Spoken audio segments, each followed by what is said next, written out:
Hola, mi nombre es José Javier Díaz y vamos a hablar en este vídeo sobre la didáctica de la lengua oral en educación primaria, más concretamente la comprensión oral.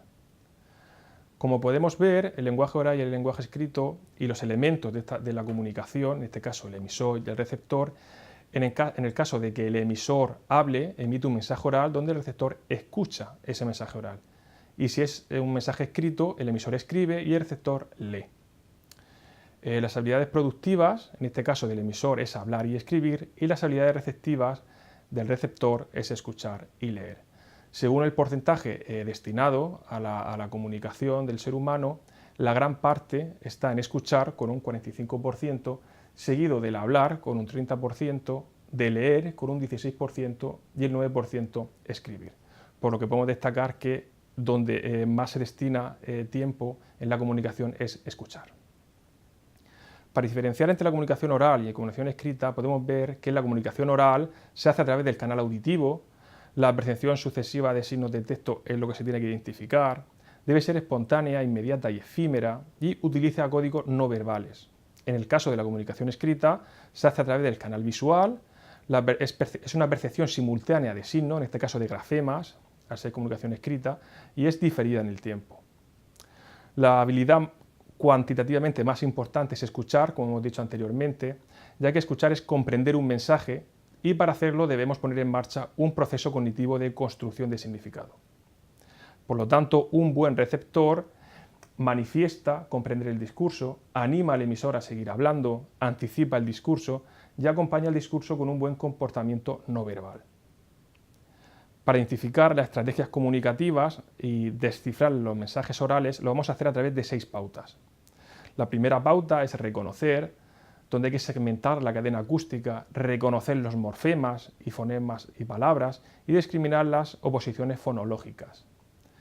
La siguiente pauta sería seleccionar, donde podemos distinguir palabras importantes, agrupar elementos en unidades superiores y más significativas.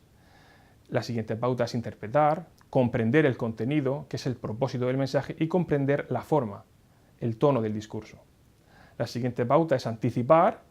Para ello hay que preparar la comprensión del discurso, prever el estilo del discurso y anticipar lo que se va a decir con lo que ya se ha dicho. La siguiente pauta es inferir, donde ¿qué tenemos que tener en cuenta? Pues datos del emisor, la información del contexto y los códigos no verbales, ese lenguaje no verbal. Y la última pauta es retener, donde se debe recordar las palabras, retener la información más relevante y utilizar la memoria, tanto visual, auditiva, como olfativa. En cuanto a las estrategias didácticas para la comprensión oral, podemos desarrollar a través de diferentes actividades. ¿Cómo tienen que ser estas actividades? Pues bien, deben ser breves e intensas, alrededor de entre 5 y 10 minutos máximo. Se debe desarrollar algunas de las microhabilidades requeridas, de las que hemos hablado anteriormente. El material de comprensión debe ser variado y real, por lo tanto hay que incluir ruido y hay que intentar llevar contextos reales a estas actividades. Y según el tipo de texto, pues puede ser singulares, a través de narraciones, monólogos, duales, en el caso de un diálogo, o con varios interlocutores formando un debate. Y también, dependiendo del formato, pues puede ser por audio, vídeo, etc.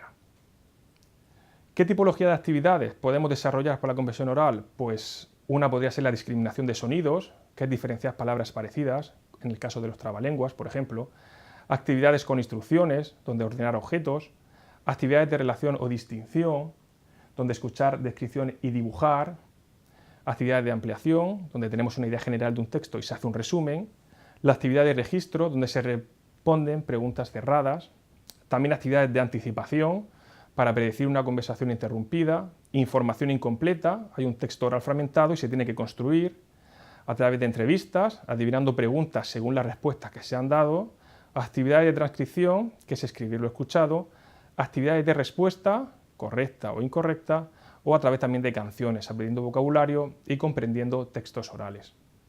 En cuanto a la evaluación de la comprensión oral, pues bueno, esto tiene un doble objetivo. Si estamos hablando de una evaluación diagnóstica, pues podemos identificar lo antes posible las carencias generales de comprensión oral en nuestros alumnos.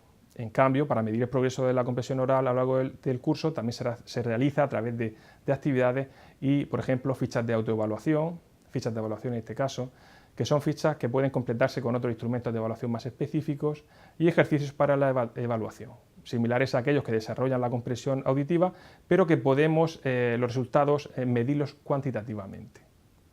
Muchas gracias.